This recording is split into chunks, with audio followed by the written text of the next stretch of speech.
নমস্কার, ঠিক সন্ধ্যে 6টা নিউজ 18 বাংলা জেলা থেকে সরাসরি নিয়ে আপনাদের সঙ্গে রয়েছে আমি তমশ্রী। শুরুতেই যে খবরের দিকে নজর রাখবো, গার্ডেন রিচে প্রমোটার রাজ ডাকাতির দায়ে জেল খাটেন মোহাম্মদ ওয়াসি। আরো একবার জানিয়ে রাখি, ডাকাতির দায়ে জেল খাটেন মোহাম্মদ ওয়াসি, যাকে গ্রেফতার করেছে পুলিশ। জেলে পরিচয় হয় চুরি ফিরোজের সঙ্গে। চুরি ফিরোজ ব্যালট সেলিমের সঙ্গে ব্যবসা শুরু। প্রথমে সাপ্লাই দিয়ে ব্যবসা শুরু মোহাম্মদ ওয়াসির। সরাসরি চলে যাব, আমার সঙ্গে রয়েছে আমার প্রতিনিধি অমিত রয়েছে।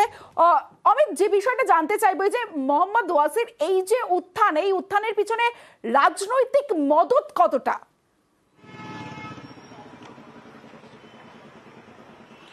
দেখো, রাজনৈতিক মদত রয়েছে, কারণ যে সমস্ত তথ্য উঠে আসছে, কারণ এই যে মোহাম্মদ ওয়াসিম ওরফে ওয়াসি, এর কিন্তু একটা ক্রিমিনাল ব্যাকগ্রাউন্ড রয়েছে। এই দীর্ঘদিন জেল খেটেছে এবং সংশোধনাগারে থাকাকালীন গার্ডেন রিচেরই বাসিন্দা চুরি ফিরোজের সঙ্গে তার পরিচয় হয়। এরপরে তারা যখন জেল থেকে বেরিয়ে আসে, মোহাম্মদ ওয়াসিফকে কিন্তু চুরি ফিরোজ বলেছিল যে মেটিয়াবুরুজ এলাকায় এসে বা এই গার্ডেন রিচ এলাকায় এসে তারা একসাথে ইমারতি সামগ্রীর সাপ্লায়ার কিন্তু তারা কাজ শুরু করতে পারবেন। এবং এই যে ওয়াসি, তিনি কিন্তু তার আগে জেলে যাওয়ার আগে তিনি কিন্তু থাকতেন রাজাবাজার এলাকায়, এবং সেখান থেকে জেল থেকে বেরিয়ে আসার পরে ঠিক এই গার্ডেন রিচ এলাকাতেই তার এক আত্মীয়ের বাড়ি, সেখানে সে থাকা শুরু করে। এবং চুরি ফিরোজ, যার সঙ্গে তার সংশোধনাগারে পরিচয় হয়েছিল, চুরি ফিরোজে আরো এক সাগরেদ ব্যালট সেলিম, চুরি ফিরোজ এবং ওয়াসিম, এরা তিনজন মিলে এই গার্ডেন রিচ এলাকাতে ইমারতি সামগ্রী সাপ্লাইয়ের কাজ কিন্তু শুরু করলো একসাথে। পরবর্তী সময়ে এলাকারই সেই সময় থেকে কিন্তু এলাকায় বিভিন্ন প্রমোটারি রাজ তৈরি করতে শুরু করেছিল পারভেজ বলে একজন। সেই পারভেজের হয়ে পরবর্তী সময় এরা কিন্তু কাজ শুরু করলো একসাথে তিনজন। কি কাজ করতো, যেটা আমরা জানতে পারছি স্থানীয় সূত্র মারফত, বিভিন্ন বাড়ি, বিভিন্ন প্লট বা পুরনো বাড়ি, জমি, কোথায় ফাঁকা জমি রয়েছে বা কোথায় জলাভূমি রয়েছে, এই জায়গাগুলি কিন্তু খোঁজার কাজ কিন্তু শুরু করে দিল মোহাম্মদ ওয়াসিম। এবং তার বিনিময়ে পারভেজের মারফত তাদের কাছে একটা টাকা তারা পেতেন পারিশ্রমিক বাবদ। আস্তে আস্তে তিনজন মিলে, অর্থাৎ চুরি ফিরোজ, ব্যালট সেলিম এবং ওয়াসিম, তিনজনে মিলে সাপ্লাইয়ের কাজ শুরু সাপ্লাই করতে শুরু করলো। সাপ্লাইয়ের পরে হচ্ছে জমি দালালির করা শুরু করলো। তারপর আস্তে আস্তে যখন রাজনৈতিক প্রভাব তার যখন উপরে পেলো বা তারা সাহায্য যখন পেলো, তারপরে সে প্রমোটিং করা শুরু করলো। এবং গত 3-4 বছর ধরে এলাকায় বিভিন্ন প্রমোটিং করার ক্ষেত্রে এই ওয়াসিম কিন্তু কাজ করেছে। মূলত এর যে সমস্ত তথ্য এখনো পর্যন্ত উঠে আসছে, এলাকার এক সময়ের যে যার হাতে পুরোপুরি হাল থাকতো পারভেজের হয়ে কাজ করতো। অর্থাৎ পারভেজ বিভিন্ন জায়গাতে যে সমস্ত বিল্ডিং বা ফ্ল্যাট বানাতো, সেই সমস্ত ফ্ল্যাটে জমি খুঁজে দেওয়া বা জমি দালালি করা, এই কাজগুলো কিন্তু ওয়াসিম করতো। পরবর্তী সময়ে পারভেজের হাত যখন তার মাথায় পুরোপুরি আসতে শুরু করলো, তারপরে কিন্তু তিনি একদম ফ্ল্যাট বানানোর কাজ শুরু করলো। পুরোপুরি বেআইনি ভাবে সে সমস্ত ফ্ল্যাট গড়ার কাজ শুরু হয়েছে। এই তথ্য কিন্তু এখনো পর্যন্ত তদন্তের সামনে এসেছে। বেশ অমিত,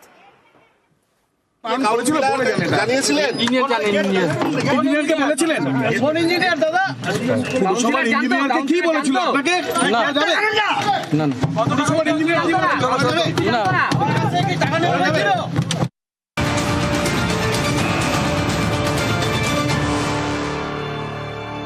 গার্ডেন রিচে ধৃত প্রমোটারের পুলিশ হেফাজত।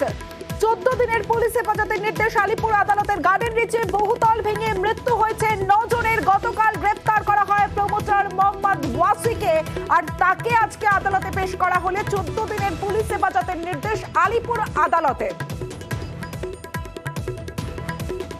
আমি এলডিসিএস থেকে অ্যাপিয়ার করলাম, ওনার হয়ে আমি এই সাবমিশন দিলাম। There is no intention 307 attempt to murder. তো এখানে অ্যাটেম্প টু মার্ডারে কি লাই করছে, একটা বিল্ডিং ভেঙে পড়ে গেল, কি কারণে কাপ পড়ে গেল, সেই ক্ষেত্রে আসামি তো এই 307-এর সঙ্গে কি জড়িত আছে, তো সেইটাই আমি সাবমিশন দিলাম, জামিনের আবেদন করলাম। সরকারি আইনজীবী আমার বেল অ্যাপ্লিকেশনটা অপোজ করলেন আর কি। খুনের একটা ইনভেস্টিগেশনের যে এরকমই একটা ঘটনা ঘটেছিল, সেই ক্ষেত্রে ইনভেস্টিগেশন চাইলেন। কোর্টের তরফ থেকে তো আমার বেল পিটিশনটা পুরোপুরি রিজেক্ট করা হলো এবং ফুল পিসিটা চাওয়া হলো। গার্ডেন রিচের একটা ঘটনা যখন সামনে আসছে তখন তারপরে একের পর এক ঘটনা সামনে আসছে, একের পর এক ছবি সামনে আসছে। যেমনটা পুকুরের একাংশ বুঝিয়ে বহুতল, যে ছবি আপনারা দেখছেন, জলাশয়ের একাংশ ভরাট করে এই বহুতল তৈরি হয়েছে। তবে এই বহুতল এখন কি অবস্থায় রয়েছে সেটাও দেখাবো আপনাদের। গার্ডেন রিচে বিপজ্জনক বহুতল, জলাশয়ের একাংশ ভরাট করে যে বহুতল, সেই বহুতলের একাংশ আবার হেলে গিয়েছে। ফলে সেখানকার যে বাসিন্দারা রয়েছে তারা রীতিমতো ভয়ে আছেন। সরাসরি চলে যাব, আমার সঙ্গে রয়েছে আমার প্রতিনিধি বিশ্বজিৎ রয়েছে। বিশ্বজিৎ, যে বিষয়টা তোমার কাছে জানতে চাইবো, যে এই যে বেআইনি ভাবে একের পর এক নির্মাণ বহুতল তৈরি হয়েছে, এটা কি পুরো আধিকারিকদের মদতে, নাকি যে কাউন্সিলররা বা যে প্রমোটাররা রয়েছেন তাদের মদতে পুরো আধিকারিকরা চুপ থেকেছেন? দেখো, পুরো প্রশাসনের দিক থেকে যদি বলা যায় তাহলে সরাসরি দায়িত্ব বর্তায় পুরো ইঞ্জিনিয়ার যাদের দেখভাল করার, অর্থাৎ সার্ভিলেন্স করার, সুপারভাইজার করার, প্রতিদিন তাদের লক্ষ্য রাখার কথা। তাদের গাফিলতি সবার প্রথম। তবে কাউন্সিলররাও দায় এড়াতে পারেন না, কারণ সবার ওপর নজরদারি থাকবে জনপ্রতিনিধিদের। সমস্ত কাজেই যেমন পরিষেবা দেওয়া, তেমনি বেআইনি কাজ সেই ওয়ার্ডে হচ্ছে কিনা সেটাও তাদের কাছে খবর থাকবে না, এমনটা নয়। তবে সরাসরি এই কাজের জন্য দায়বদ্ধ বা দায়িত্ব যদি বলা যায় তাহলে পুরসভার যারা ইঞ্জিনিয়ার রয়েছেন, অর্থাৎ সেই স্তরে sub assistant engineer, assistant engineer এবং সর্বোপরি এক্সিকিউটিভ ইঞ্জিনিয়ার, সেই বোর্ডের তাদের উপর দায়টা সরাসরি পড়ে। আর এখানেই প্রশ্ন উঠছে যে এলাকায় এই ধরনের দুর্ঘটনা ঘটেছে, ঠিক তার প্রতিচ্ছবি যদি আমরা বলি তাহলে খুব অত্যুক্তি হবে না। 500 মিটার দূরেই ঠিক সেই রকমই আরও একটি 5তলা বিল্ডিং, G+4, এবং সেখানেও পুরসভার যে নজর এড়িয়ে গেছে এমনটা নয়, পুরো ইঞ্জিনিয়াররা গিয়েছিলেন। স্থানীয় বাসিন্দারা বলছেন সেই বাড়িটি জলাশয়ের একাংশ সেই তার ওপরেই তৈরি হয়েছে, এখনো জলাশয়ের অবশিষ্ট অংশ রয়েছে তার সঙ্গে, এবং সেই বাড়িটি যে তৈরি হয়েছে সেই বাড়িটি যেদিকে এই জলাশয় রয়েছে সেদিকে কার্যত একাংশ তার হেলে গেছে। সেখানেই আশঙ্কা, সেখানেই আতঙ্ক, রাতের ঘুম উড়েছে। সেই পাশের বস্তি বাড়ি বলা যায় যাকে, টালির বাড়ি, সেই বস্তি বাড়িদের যারা বাসিন্দা তাদের ঘুম উড়েছে। এবং সেই বাড়িটি কিন্তু খুব বেশি দিনের নয়, মাত্র 2 থেকে আড়াই বছর, স্থানীয় বাসিন্দারা বলছেন 2 থেকে আড়াই বছরের মধ্যে আরও একটি যে দুর্ঘটনা ঘটেছে তারই রকম, একই রকম হুবহু 5তলা বিল্ডিং এবং জলাশয় বন্ধ করে সেখানে জলাশয় বুঝিয়ে একাংশ তার ওপর এই বাড়ি তৈরি করা হয়েছে, এবং যে কোনো মুহূর্তে পাশের টালির বাড়ির উপর হুড়মুড়িয়ে ভেঙে পড়তে পারে, এখনই বেঁকে রয়েছে। দুর্ঘটনা ঘটে যেতে পারে, তাই জন্য রাতের ঘুম উড়েছে এই বিল্ডিং এর পাশে যাদের ঝুপড়ি বাড়ি রয়েছে সেখানকার বাসিন্দাদের। এই বিল্ডিং এমনি নেমে গেছে না, ওর মধ্যে ও বিল্ডিং তৈরি করেছে, আর বিল্ডিং তৈরি করে বিল্ডিংটা একদম নেমে গেছে। আমাদের ভয় লাগে, আমাদের টালি বাড়ি আছে। রাতে ঘুম আমাদের খুবই, আমরা খুব দুশ্চিন্তার মধ্যেই আছি ধরতে গেলে। সবসময় আতঙ্ক ভাব, মানে আমরা কখন পড়ে যাবে, কখন যে আমাদের কিছু অঘটন ঘটে যাবে আমরা জানি না। और ये धोनी की हुई जी गजब ग्रिप कैसे SRMB TMT बार की विन ग्रिप टेक्नोलॉजी सीमेंट के साथ बनाए मजबूत पकड़। Grip is important.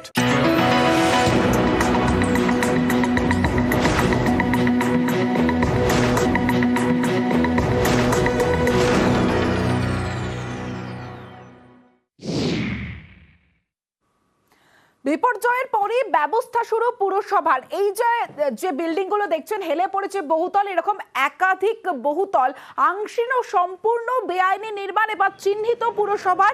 ইতিমধ্যে 6টি বাড়ির স্বাস্থ্য পরীক্ষার পুরসভার, নির্মাণ সরেজমিনে পুরসভার ইঞ্জিনিয়াররা। গতকালই বাড়িগুলিতে নোটিশ পুরসভার।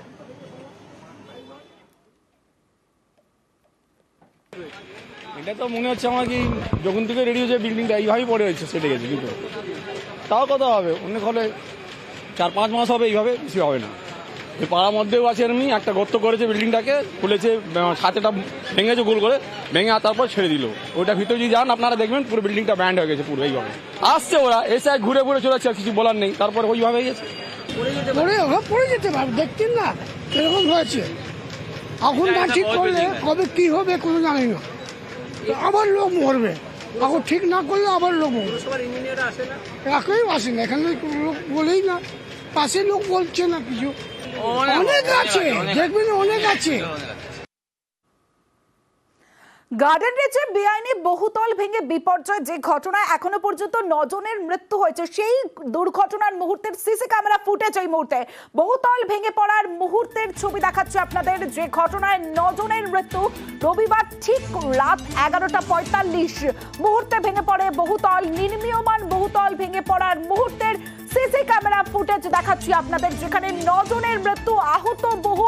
এখনো পর্যন্ত উদ্ধার কাজ চলছে, মনে করা হচ্ছে এখনো কারণ আটকে থাকার আশঙ্কা রয়েছে।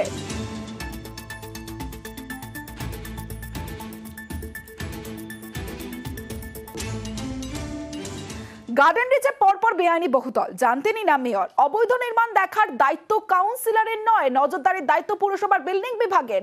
ফের দাবি মেয়র ও পুরমন্ত্রী ফিরহাদ হাকিমের। ইল্লিগাল বিল্ডিং এর দরকার হয় না, এখন যা সরকার ফেসিলিটি দিচ্ছে, আমরা সব বস্তিতে যাদের ক্ষমতা নেই বাড়ি করা, তাদের জন্য বাংলার বাড়ি হচ্ছে, তাতে ভাড়াটেরাও থাকছে, বাড়িওয়ালাও থাকছে। তো এটা কেন ওখানে হচ্ছে আমি এখনো বুঝতে পারছি না, যদি নিজেরা না করতে পারে। এটা দুর্ভাগ্য।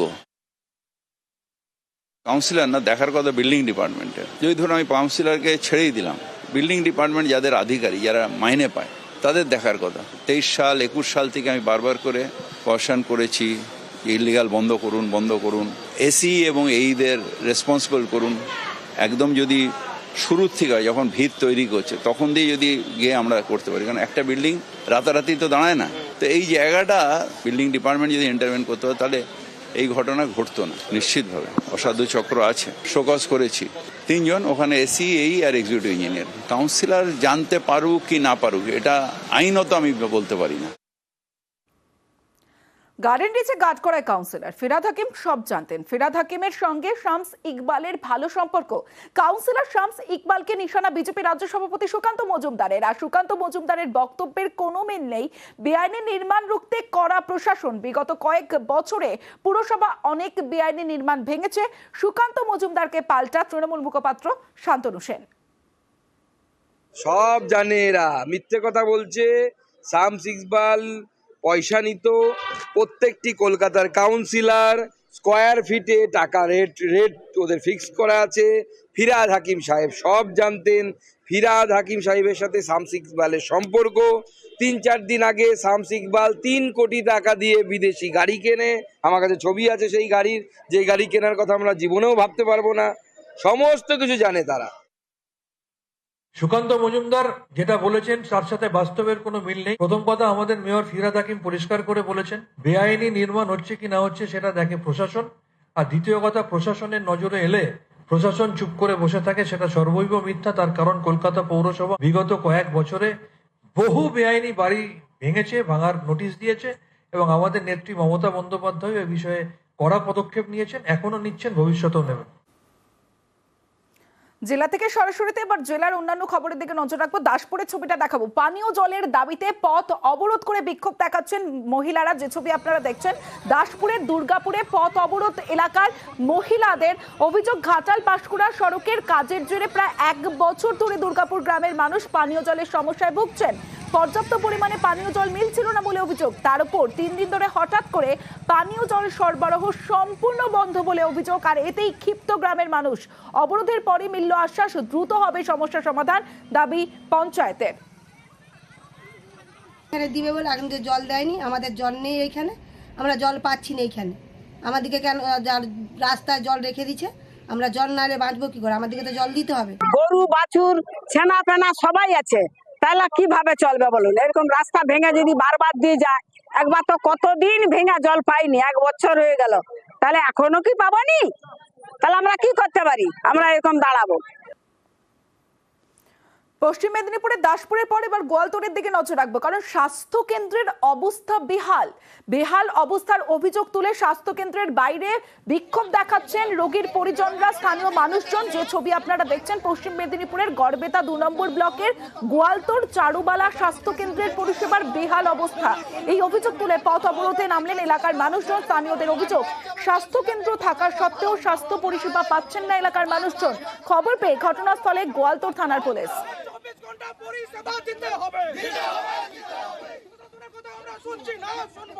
আমাদের আগে যা ছিল আবার যাতে সেটা হয়, না হলে আমরা কিন্তু আর বৃহত্তর আন্দোলনে আমরা যাব। কি চাইছেন? আমাদের বেড চালু করতে হবে, পার্মানেন্ট ডাক্তার রাখতে হবে, জিডিও রাখতে হবে এবং 24 ঘন্টা পরিষেবাটা যাতে হয়। ওই আসে 1 ঘন্টা শুধু ইয়ে করে ডিউটি করে কেটে পড়ে সব, যে যার 12টায় শেষ, হসপিটাল বন্ধ। এই পথ অবরোধ করেছে, পথ অবরোধ যতক্ষণ না চালু হচ্ছে, কাল থেকে 24 ঘন্টা পরিষেবা, ততক্ষণ পর্যন্ত উঠবেনি। এবার তুফানগঞ্জে চলে যাব। পঞ্চায়েত সমিতির সভাপতি, তার বিরুদ্ধে অভিযোগ সরকারি নির্মাণ কাজে কাটমানি চাওয়ার অভিযোগ তুফানগঞ্জ 2 ব্লকের পঞ্চায়েত সমিতির সভাপতির বিরুদ্ধে। ঘটনায় তুফানগঞ্জ 2 বিডিওর কাছে লিখিত অভিযোগ জানান এক ঠিকাদার।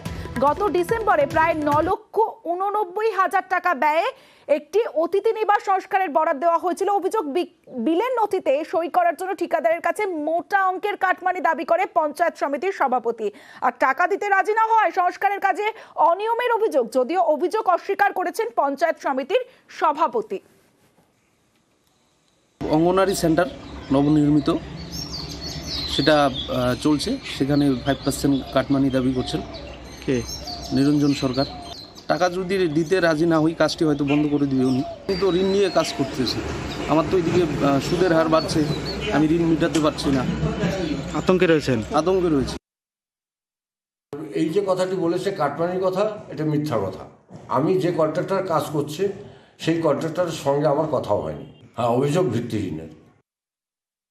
প্রতিটি কাজে তৃণমূল কংগ্রেস কাটমানি নিয়েছে, এটা প্রমাণ হয়েছে।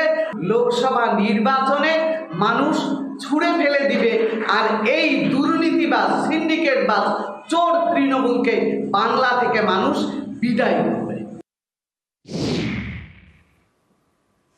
এবার জেলা থেকে সরাসরিতে আপনাদের প্রচারের ছবি দেখাবো, কিন্তু যে প্রচার হুগলিতে জমজমাট প্রচার। কেন বলছি? কারণ রাধলেন লকেট আর বাড়লেন রচনা। হুগলিতে প্রচারে বিজেপি প্রার্থী লকেট চট্টোপাধ্যায়, যে ছবি আপনারা দেখছেন, জনসংযোগে যান, গিয়ে তারপরে মাছ রান্না করেন লকেট চট্টোপাধ্যায়। যে ছবি আপনাদের দেখাচ্ছি, হুগলিতে প্রচারে লকেট চট্টোপাধ্যায়, হুগলির বিজেপি প্রার্থী লকেট চট্টোপাধ্যায়, তিনি আজ সকাল সকাল জনসংযোগে বেরোন এবং জনসংযোগে বেরিয়ে রান্না করলেন, ওখানকার মানুষজনের সঙ্গে জনসংযোগ সারেন, প্রচার করেন, তার সঙ্গে রান্নাও করেন। হুগলির আরেকটা ছবি আপনাদের দেখাবো, যেখানে রাধলেন লকেট আর খাবার পরিবেশন করছেন রচনা বন্দ্যোপাধ্যায়, দিদি নাম্বার 1 হুগলির তৃণমূল প্রার্থী রচনা বন্দ্যোপাধ্যায়। আজ জনসংযোগে বেরোন, নাম ঘোষণার পর থেকে জনসংযোগের প্রার্থীরা। এবং যে ছবি আপনারা দেখছেন, একদিকে রান্না করলেন লকেট বিজেপি প্রার্থী, অন্যদিকে প্রচারে হুগলির তৃণমূল প্রার্থী রচনা বন্দ্যোপাধ্যায়, তিনি পরিবেশনায়। পরিবেশন করার পাশাপাশি পুজো দিলেন, মাজারে গেলেন। যে ছবি দেখছেন রচনা বন্দ্যোপাধ্যায়ের, হুগলির তৃণমূল প্রার্থী রচনা বন্দ্যোপাধ্যায়।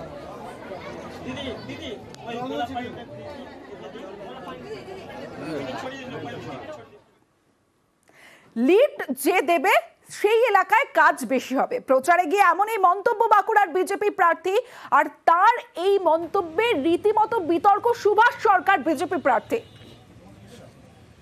আরো বেশি করে লিড দেওয়ার চেষ্টা করো, যে সমস্ত বুথে বেশি করে লিড হবে সেখানে আগামী 2024-এ যে নতুন লোকসভা হবে তাতে আমি বেশি করে লোকাল এরিয়া ডেভেলপমেন্টের ফান্ড অনুমোদন করব, এটা নিশ্চিত। আর বাঁকুড়ার বিজেপি প্রার্থীর এই মন্তব্যে রীতিমতো সমালোচনা করলেন তৃণমূল প্রার্থী অরূপ চক্রবর্তী। ইলেকশনের আগে কোনো কমিটমেন্ট দেওয়া যায় না, এটা বেআইনি। যে কথা বলছেন বেআইনি। অ্যাকচুয়ালি বিজেপি যে সমস্ত সমর্থকরা, তারা সুভাষ সরকার তাদের সঙ্গে ভালো ব্যবহার করেনি। সে ভোটের সময় ভোট নিয়েছে, নিয়ে বুড়ো আঙুল দেখিয়ে দিয়েছে। কর্মীরাও ওর প্রতি ক্ষিপ্ত। তাই যদি করে তাহলে ওর 25 কোটি টাকা যে ফান্ডের ছিল সেই টাকাটাই তো খরচা করতে পারেনি, তাতে হিসেবও দিতে পারছে না। ওই জন্য এখন এই করে দেবো, ওই করে দেবো, এইসব প্রতিশ্রুতি দেওয়া যায় না ভোটের আগে, ইট ইজ ইনলিগ্যাল। যদিও সুভাষ সরকার তার মন্তব্যের ব্যাখ্যা দিয়েছেন, তার দাবি দলীয় কর্মীদের মনোবল চাঙ্গা করতে এমন বার্তা দিয়েছেন তিনি। যারা যত বেশি লিড দেবে তাদের কাছে লোকাল এরিয়া ডেভেলপমেন্টের কাজে অর্থ বরাদ্দ বেশি হবে, কিন্তু এটা সবসময় প্রযোজ্য যেখানে যেমনটা প্রয়োজন। যেমন প্রধানমন্ত্রী নরেন্দ্র মোদী যেখানে বিজেপি শাসন নেই কিন্তু অনেক বেশি পিছিয়ে থাকে, যেমন পশ্চিমবঙ্গে অঢেল টাকা দিয়েছে, সেই রকম সেটা জারি থাকবে। এদিকে কর্মীদের মনোবল চাঙ্গা করতে, শুধু কর্মীদের মনোবল চাঙ্গা নয়, এর সঙ্গে সঙ্গে সাধারণ মানুষ এবং ভোটারদের কাছেও একটা বার্তা যায়। জেলা থেকে সরাসরিতে সবশেষে আপনাদের দেখাবো সিএএ তে নাগরিকত্ব গেলে পদত্যাগ করার চ্যালেঞ্জ করেছেন শুভেন্দু অধিকারী। হাবড়া সভা থেকে চ্যালেঞ্জ শুভেন্দুর। বিজেপি নেতা আবেদন করলে ভোটে অংশ নয়, চ্যালেঞ্জ নিতে প্রস্তুত বিজেপি নেতারা। পাল্টা চ্যালেঞ্জ তৃণমূলের কুণাল ঘোষের।